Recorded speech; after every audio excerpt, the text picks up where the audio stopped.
belo exercício. E você que tá com sono essa hora, para dormir melhor, experimenta parar de mexer no celular meia hora antes de ir pra cama. Mudando um hábito por vez, você muda a sua vida. Que tal começar já? Cuidar de você. Esse é o plano. Unimed.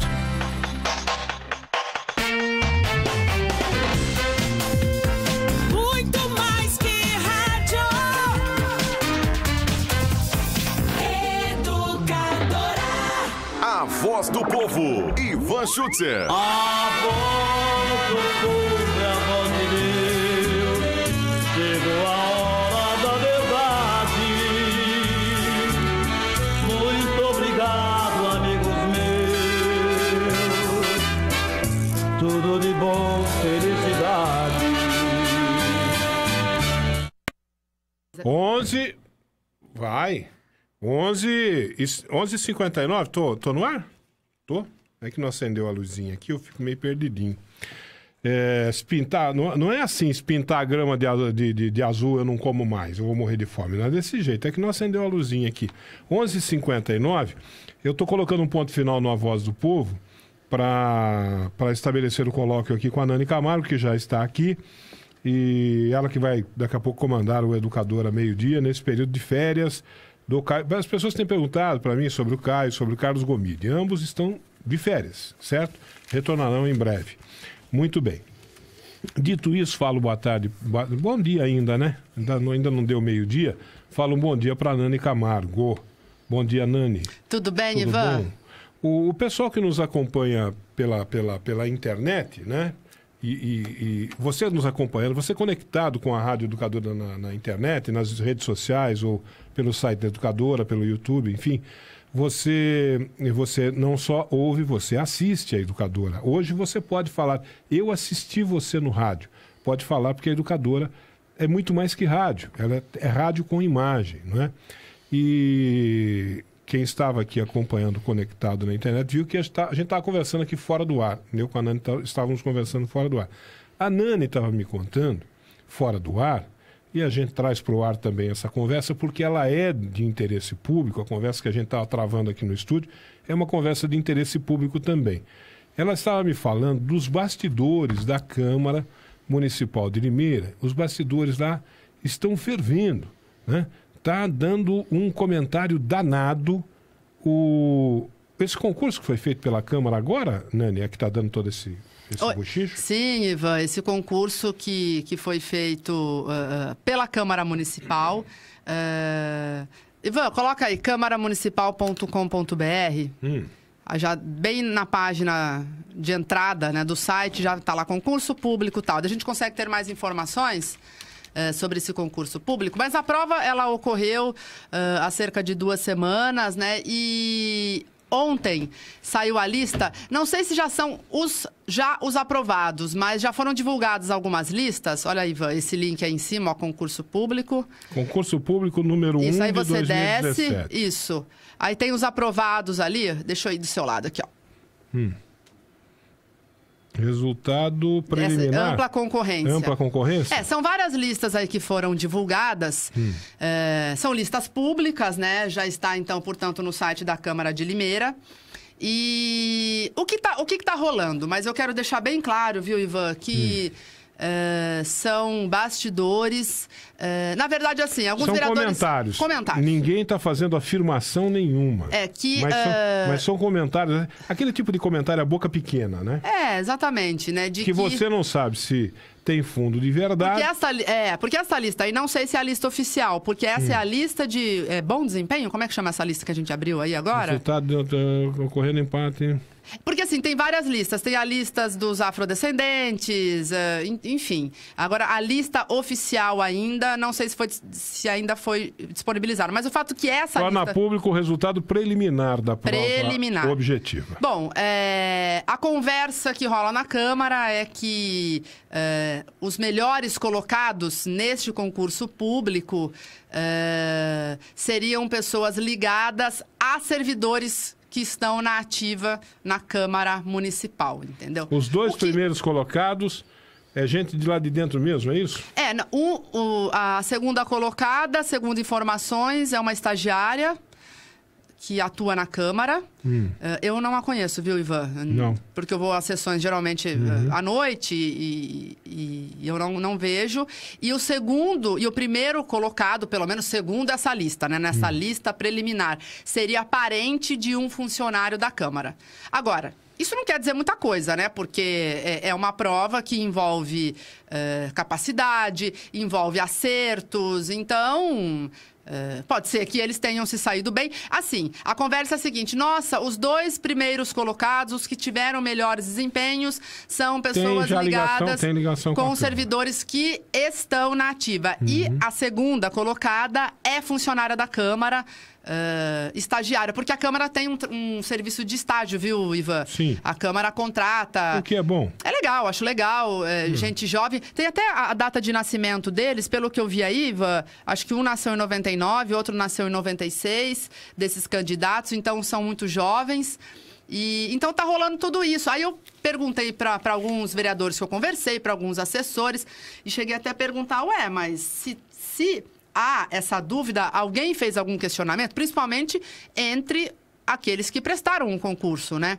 E, por hora, ainda ninguém questionou essa situação. Não sei se alguma denúncia será feita ao Ministério Público, ou se será feita, de repente, será feito um recurso dentro do âmbito do próprio concurso. Não sei se ainda cabe essa instância, porque concurso público, tudo envolve prazo, né? Tem prazo para recurso, tem prazo para fazer inscrição, tem prazo para isso, prazo para aquilo. Então, depois que acaba o prazo, não sei se dá tempo. Mas é isso. Ontem, no final da tarde, esse assunto estava estourando na Câmara. Não se falava de outra coisa. Todos os gabinetes comentavam sobre isso. Hoje de manhã também. E aí, Ivan, eles chamam para a imprensa, né? E aí, vocês não vão falar nada? Eu falo, gente, mas e aí? Estamos aqui falando. Estamos falando, mas é sempre bom deixar claro que é preciso ter provas em relação a isso. É preciso ter denúncias. Ivan, o que a gente pode falar, por exemplo... Eu cheguei a fazer uma matéria para a Gazeta, foi bem na semana do concurso. Um leitor procurou a Gazeta de Limeira, apontando que houve falhas na execução da prova. Um leitor que não quis se identificar, mas a gente fez a matéria para a Gazeta, ele disse o seguinte, olha, foi possível entrar com o celular na prova... quando liberava o candidato para ir no banheiro, podia levar o celular e tal. Teve um ruído em relação a isso. Eu cheguei a falar com representantes, né, da empresa que fez o concurso, que negaram todas as informações. Eu cheguei também a falar com o Lopes, o Crislânio Lopes, que é o secretário de administração, que comandou o concurso, negou que o celular foi permitido, que os candidatos tiveram acesso, enfim. Então, parou nisso. Mas já teve um ruído lá atrás, há algumas semanas, quando da execução da prova. E agora, essa situação que você colocou. Não sei. Não dá para ter juízo de valor ainda. A Câmara tem que ver isso. Os próprios vereadores lá têm que ver isso para não ficar esse tipo de... Primeiro que, olha, aqui é preciso dizer o seguinte, não somos nós que estamos criando qualquer questionamento porque a gente não estava acompanhando isso, né? A Nani acompanha lá a Câmara como um todo, não especificamente o concurso, né?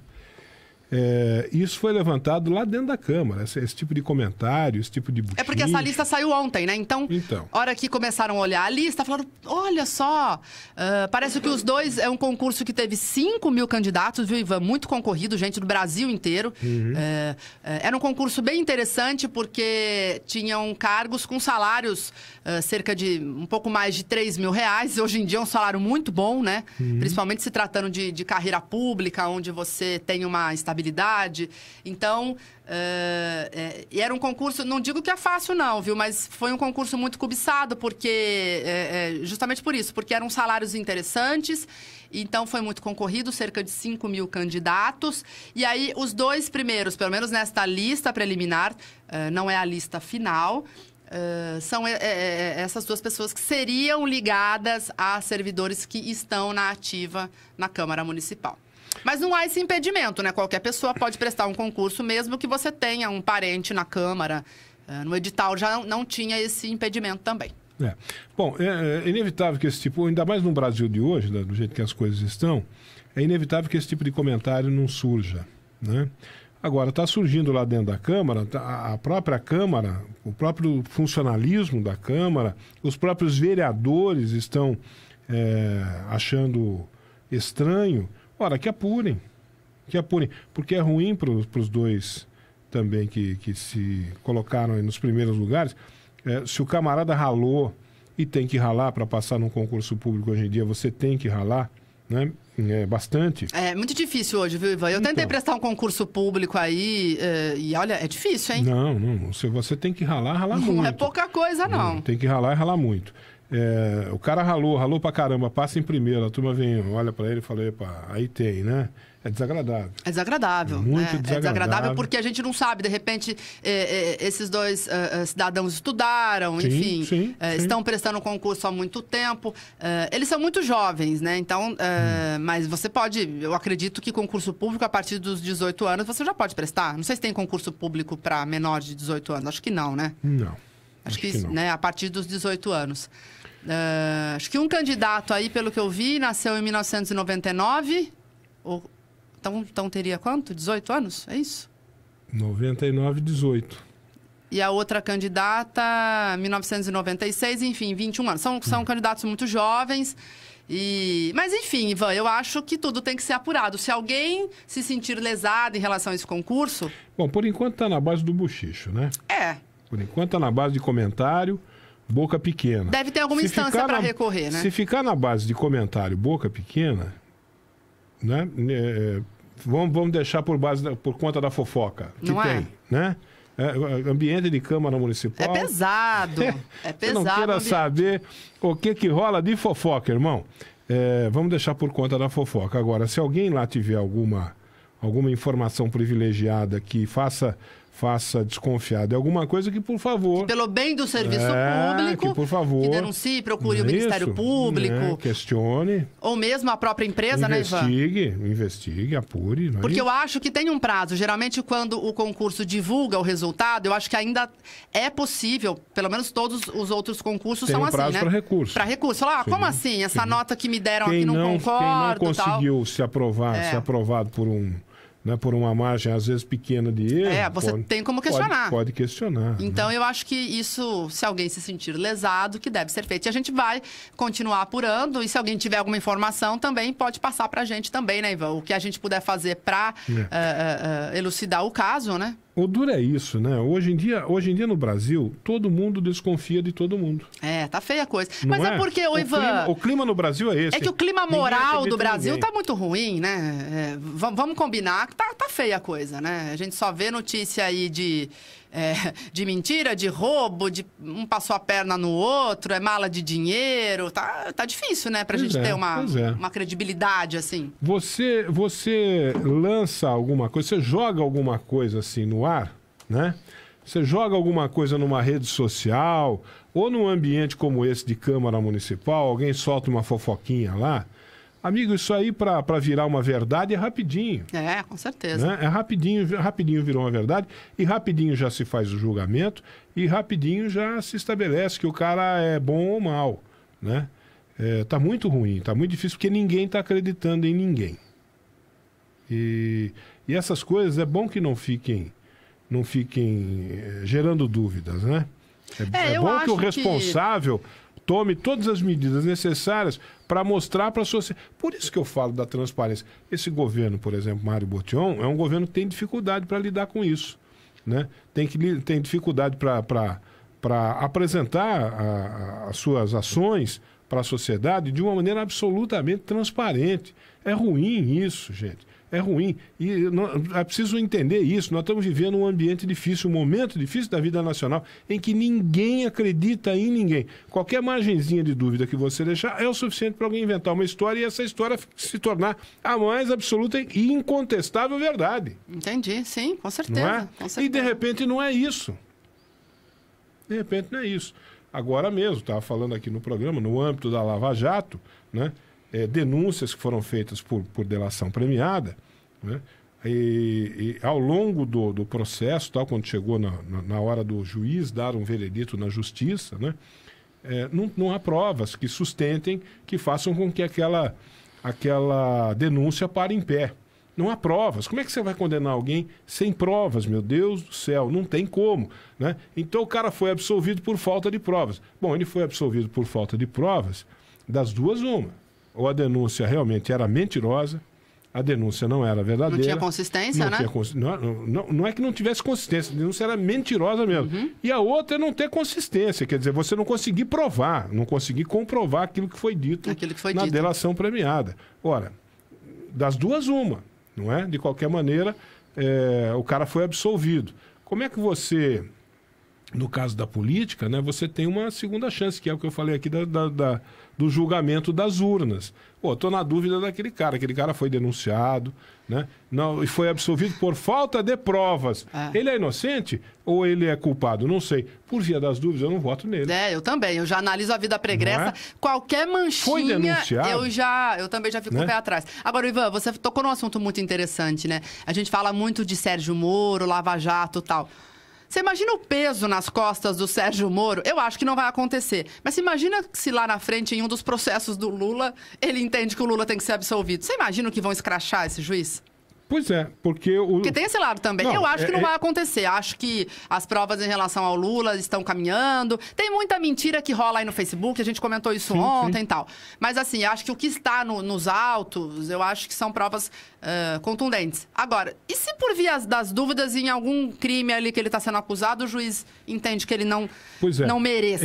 Esse é um problema para o juiz também, né? Porque o cara já foi condenado pela opinião pública. Que daí ele vai de herói ao fundo do poço, sei lá. lá. Já foi condenado pela opinião pública. O cara já foi condenado e pronto, no tribunal da opinião pública ele já foi condenado. Aí o juiz chega lá na frente, o juiz fala, bom, está absolvido por falta de prova. E aí? O que vão falar? Ih, rapaz, o cara está na gaveta. O juiz foi comprado, né? Não é isso que ele... mas não é isso que falam. Das decisões que são tomadas lá no STF, né? Dessas grandes decisões de impacto que são tomadas no STF, o cara... apresenta os argumentos dele, absolutamente técnicos, né? Porque, como o Caio me critica, às vezes eu acompanho a TV Justiça. Eu assisto alguns também, julgamentos. Não, é bom. Ele é bom. Você aprende muita coisa. Alguns julgamentos lá do STF, aqueles mais assim, né? Mais chamativos e tal. Ou às vezes alguns até que não tem muito interesse público, né? Às vezes os caras estão julgando lá, por exemplo, no Tribunal Superior Eleitoral, um governo municipal lá do interiorzão do Brasil, um né? assunto, uma cidade que você nem conhece, né? Mas o tema é interessante, né? E às vezes eu fico acompanhando. E o cara, às vezes, toma uma medida lá, uma decisão de absolver o sujeito por uma razão ou por outra. Ele apresenta os argumentos técnicos dele lá, uma série de arrazoados com base nas mais diversas interpretações da lei. E você entende que o cara não está falando bobagem. O que ele está falando, ele está se fundamentando em alguma coisa nos mais diversos argumentos, né? Mas o cara tomou uma decisão que vai contra a opinião pública. E aí? A opinião pública quer que o cara seja condenado, quer que o cara apodreça na cadeia. Aí o juiz fala assim, não, mas eu não tenho provas para... por falta de provas, vou absolver. Porque o juiz, ele se atenta que está nos autos, né? O primeiro pensamento que vem na cabeça do cara é o seguinte, tá comprado. Esse aí já...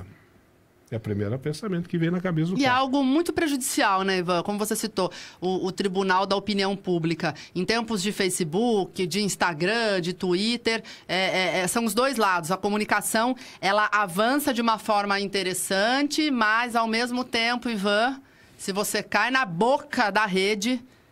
de uma forma jocosa, de uma forma indecorosa, se você for inocente, meu amigo, muda... Acho que nem se mudar de país resolve. Mas na política é assim. Na política é assim. Você tem o tribunal... O que é a política se não você se submeter ao tribunal da opinião pública? Sim. Não é? Você se apresenta como candidato a um determinado cargo, a população vai olhar para você e vai te eleger ou não vai te eleger. Certo? Isso não é um tribunal? É um tribunal. Sim. É um tribunal. Você passa por uma avaliação, né? Sim. Nós não queremos você como candidato a vereador, como candidato a governador do estado, como presidente da república. Nós não queremos você, a gente quer o outro. Você passou por um júri ali. Você foi julgado ali. O Tribunal das Urnas, eu falei aqui agora há pouco sobre isso. Se no tribunal lá do STF, ou nos tribunais os mais diversos do país, o juiz tem que se ater ao direito, né, único e exclusivamente, e ele não pode sair fora disso, nós aqui, a justiça não pode tudo, como eu disse aqui, a justiça pode muita coisa, mas ela não pode tudo, não é? Agora nós podemos, nas urnas, fazer um segundo julgamento do cara.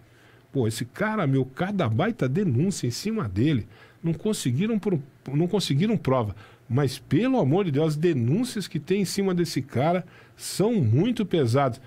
Não vou votar nele. É isso, é por aí. Pronto, acabou. É por aí. É o tribunal das urnas, amigo. Por isso que é bom a gente sempre ler muito, né, Ivan? Tentar se informar, lembrando, pelos canais que são bons também, que são idôneos, né? Não acredite em tudo que está na internet. Então, a gente sempre fala, né? Ouça a educadora ou em nível nacional, né? A gente consegue também ter acesso à informação por meio de vários veículos que a gente sabe que são idôneos. Então, é importante que as pessoas chequem as informações para ter um juízo de valor em relação a determinado assunto. Por falar em juízo de valor, ontem o STF julgou um caso lá que chamou muita atenção da opinião pública, que foi aquela do ensino religioso confessional nas escolas, né? Foi uma decisão polêmica, né? A votação parece que foi decidida no voto de Minerva, não é isso?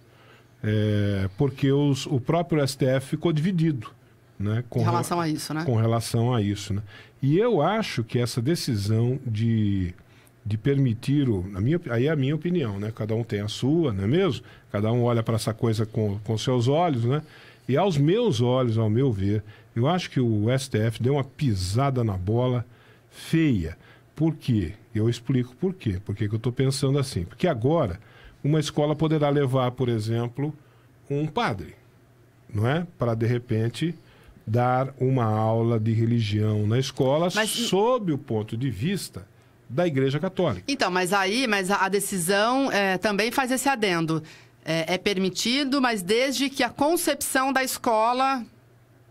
Não era isso? Desde que a escola seja católica, por exemplo. Vamos citar um exemplo aqui em Limeira, o Colégio São José. Não, mas se a escola é católica, é óbvio que o ensinamento vai ser dado lá com base à luz, né, dos valores preservados e valorizados pela Os pais já sabem, né, se os pais colocam os filhos nessas escolas, porque os pais já entendem. Eu não quero acreditar que numa escola católica vá se levar um espírita, um pastor para pregar, para fazer lá, né, uma pregação de uma religião de denominação evangélica. Mas por que você achou tiro no pé? Eu estou falando, porque numa escola pública, eu estou falando de uma escola pública. Entendi, eu não estou falando de uma escola que é uma escola que vem de uma orientação escola particular, católica. de um segmento. Tem escolas que são de orientações evangélicas, não é isso? Há várias congregações aí evangélicas que mantêm escolas, não é? Essas, evidentemente, que o ensino lá vai ser todo voltado para uma orientação evangélica. E católica, a mesma forma. Eu estou falando da escola pública, aí que eu acho que foi uma pisada na bola. Aí não tem nada a ver, cada um. Agora, na escola pública foi uma pisada na bola muito grande. Que imagine você, uma escola aqui num bairro de Limeira, que, de repente, a maioria é católica lá e, de repente, se queira levar um padre para uma sala de aula para falar da religião em geral, mas especificamente, né, falar dos valores da Igreja Católica, né? E você imagine lá a parcela alunos que é evangélica evangélicos daquela sala se levantando e indo embora. Ivan. Ou vice-versa. Numa escola pública se leva um pastor evangélico e a parcela que é católica se levanta e vai embora. Eu acho que isso cria um clima dentro das escolas... desnecessário. Nossa, absolutamente desagradável. Absolutamente desagradável. Como é que um professor vai falar da diversidade religiosa do nosso país, vai falar da necessidade, vai fazer uma pregação contra a intolerância religiosa, vai falar da necessidade de nós, população brasileira, com essa diversidade cultural que nós temos e diversidade religiosa, nós temos que conviver de maneira... nós temos que conviver com essas diferenças, não é? Em vez de lutar contra elas, contra as diferenças. É um negócio que eu acho que aí foi a grande pisada na bola. A escola que é católica, a escola que é evangélica, Agora, na escola pública, eu achei que deram uma pisada na bola lamentável, porque acho que essa ideia, essa proposta, acentua a divisão. Olha só, tá aqui, olha, o Supremo Tribunal Federal decidiu, foi ontem, né, na quarta-feira, por 6 votos a 5, como você citou, foi bem acirrada a decisão. 6-5. 6-5, que o ensino religioso em escolas públicas pode ter caráter confessional, ou seja, que as escolas podem seguir os ensinamentos de uma religião específica. Mas então quem que vai decidir isso? O diretor da escola? O prefeito que está em exercício? Como é que... Eu não entendi muito bem isso. Então é realmente preocupante. Não, e outra, cada município pode estabelecer o regulamento. Os estados, os municípios podem estabelecer os regulamentos. Por isso que eu estou falando, na escola pública eu achei isso eu achei uma medida profundamente lamentável. Ora, vai se falar das religiões, vai se falar de ensino religioso na forma de a história das religiões, por exemplo, não é isso? Você vai falar com os alunos, você vai levar para os alunos a história das religiões, não é isso? Não, Até aí tudo bem. Agora, você levar valores específicos desta ou daquela religião para dentro de uma escola pública, eu acho um erro terrível. Não, e vai gerar disputa interna. Essa situação pode acontecer. Você leva um padre lá, levanta metade da classe e vai embora, porque a metade da classe é evangélica. Pô, que clima. Não, e detalhe, isso vai ser decidido, por exemplo, pelo professor de filosofia, tá? Então... Mas e aí? E se o professor de matemática, que não tem nada a ver, mas ele também não concorda? Não sei, de repente vai gerar uma disputa dentro da escola. Amanhã a escola tem um diretor católico, ele começa a levar padre. Aí o diretor se aposenta. Mas o diretor aposentou, botaram o outro diretor lá, é evangélico. Bom, agora não vem, aqui não entra mais padre, aqui só entra pastor. Pô. Ivan, também concordo com você. E aí entra aquele projeto já do Escola Sem Partido, né? Que está aqui em Limeira. Embora esse projeto também seja mais abrangente, envolve questão política, mas também veta, né? Que professores sigam uma linha religiosa em sala de aula, né? Esse projeto Escola Sem Partido, Nani, eu tenho uma opinião... eu também sou contra, totalmente. Sou contra. Mas não é pelo projeto em si. O projeto em si parece ser uma coisa inocente. Aliás, os defensores do projeto apresentam o projeto dessa forma. Olha, o projeto não tem intenção de cerceamento nenhum. O projeto é muito simples, o projeto é muito transparente, o projeto só quer... Inclusive, é só de pregar cartaz. Eles dizem que o projeto proíbe o proselitismo. Não, e aí tem razão. E tem razão. Escola não é lugar de fazer pregação. Com certeza. Nem da esquerda, nem da direita, e nem do centro, e nem do raio que o parta. Escola não é... Escola forma cidadãos. Escola não é para fazer pregação. Nós estamos falando da igreja aqui, entre católicos, evangélicos e outras tantas religiões que existem, ou não religiões, meu Deus do céu, quem não queira ter religião nenhuma. É a mesma coisa no âmbito ideológico, não é? Escola não é lugar para se fazer pregação nenhuma, nem de direita, nem de esquerda, nem de centro. Então, quanto a isso, quanto a essa proposta do Escola Sem Partido, nada a questionar. O projeto tem uma aparência de singeleza, né? De nada de mais sério. Né? O que me preocupa é o que está por trás disso. Não é o que está escrito. O que me preocupa nesse projeto do Escola Sem Partido não é o que está escrito. Porque outro dia, um cara desses aí, que defende o Escola Sem Partido, aliás, aquele que teve aqui, se eu não me engano, o tal de Kim das Quantas, como é que chama? Não é o Kim, não. O outro. O que esteve aqui em Limeira, eu fiz até entrevista com ele, o Bolsonarinho. O Eduardo Bolsonaro, o filho do Bolsonaro. Não, teve um rapazinho aí, que foi eleito por um desses partidos, que teve aqui em Limeira defendendo também. Um dos vereadores mais votados de São Paulo. Não lembro o nome dele. Ele... Então, esse cara, ou esse Kim não sei das quantas lá também, que foi eleito vereador lá em São Paulo também, eles saíram de escola em escola, batendo de porta, entrando na escola, procurando professor que tivesse... Porque alguém lá sonhou. Olha, tem um professor aqui na escola que é comunista, está pregando o comunismo. Está dizendo, fica Temer! Aí eles saíram lá numa perseguição. Fica PT! Os vereadores saíram numa perseguição lá a esses...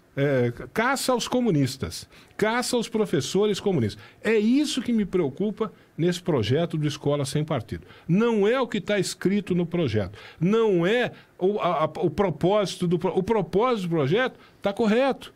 O fundamento da coisa não tem o que se discutir. Realmente, não tem nada que se levar a ideologia para dentro das escolas. Seja de direita, seja Também de acho. esquerda, seja de centro, do alto ou de baixo. Não tem nada que levar a ideologia para dentro da escola. O que me preocupa é a caça às bruxas. É a caça às bruxas. É isso que está por trás do projeto. Ivan? E é isso que não aparece no projeto. E é isso que essa gente quer fazer. Viu? Elas estão travestidas de boas ideias, mas... É lobo vestido de cordeiro. Mas, ô Ivan, e no Escola Sem Partido, o que também me preocupa é o seguinte: vamos falar da lei aqui municipal. Se ela for aprovada, vai ser colocado um cartaz nas escolas. Então, você imagina, o professor, a gente sabe, já vive uma violência ali. É simples. Aí você né? imagina como é que ele vai ter autoridade? Porque de repente pega um aluno e fala, tá aqui no cartaz, o senhor não pode falar isso, o senhor não pode falar aquilo. Não, eu não sei, eu acho que... O professor, por exemplo, não vai poder falar sobre a historiografia marxista ou os fundamentos econômicos contidos na tese de Marx. Não, ou então, o professor assim, não vai poder falar sobre falar isso. sobre a ditadura. Porque fala para um moleque que não entende o que o professor está falando, um garoto que não tem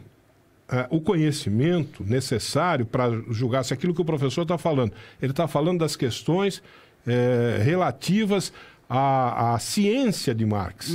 Né? A ciência de Marx. Na área econômica, na área da história, por exemplo, se usa essa ciência de Marx para se entender algumas situações, né? Exatamente, para se estudar história, para se estudar economia. Você não pode falar de economia sem falar de Marx. Como é que você fala de economia sem falar de Marx numa escola? O professor começa a falar de Marx na escola, os conceitos econômicos de Marx, pronto.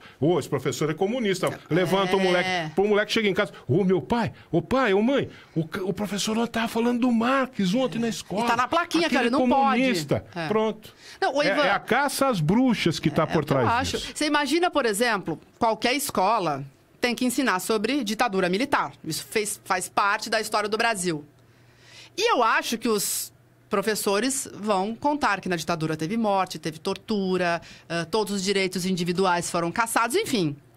E aí, de repente, vão falar que o professor está contra, ele é de uma corrente de subversivos lá atrás, que assaltavam bancos e sequestravam embaixadores. Você imagina? Chega um professor de história na escola amanhã que é da corrente historiográfica marxista. O que é isso? O que é isso aí? Corrente historiográfica marxista. Esse cara é comunista. Esse professor é um professor de história comunista. Não, ele é da corrente historiográfica marxista. O historiador que segue esta corrente, ele faz um estudo de um povo por meio do sistema de produção daquele povo. Como é que aquele povo produziu, né? Todos os produtos que ele consumiu e que ele colocou à venda, que ele comercializou com outros países. Como é que aquela sociedade se desenvolveu? Através do consumo. É dessa forma que você usa a ciência de Marx para estudar, por exemplo, um recorte da história, por meio da produção de um povo. Aí o cara chega lá e diz assim, o professor chega lá, olha, eu sou um professor que sou adepto da corrente historiográfica marxista. Esquerdopata! É comunista. Comunista! Tá preso! Para, gente. Está se criando aí uma instabilidade muito grande, uma luta maniqueísta que não existe dentro da escola, né? Nem deveria existir, né, Ivan? Sabe o que me dá ao falar de tudo isso? Me dá uma baita de uma fome, acho que eu vou almoçar. Já tá na hora, né, Ivan? Um abraço, até Valeu amanhã. pelo papo, até amanhã. Até amanhã. Boa tarde, educadora.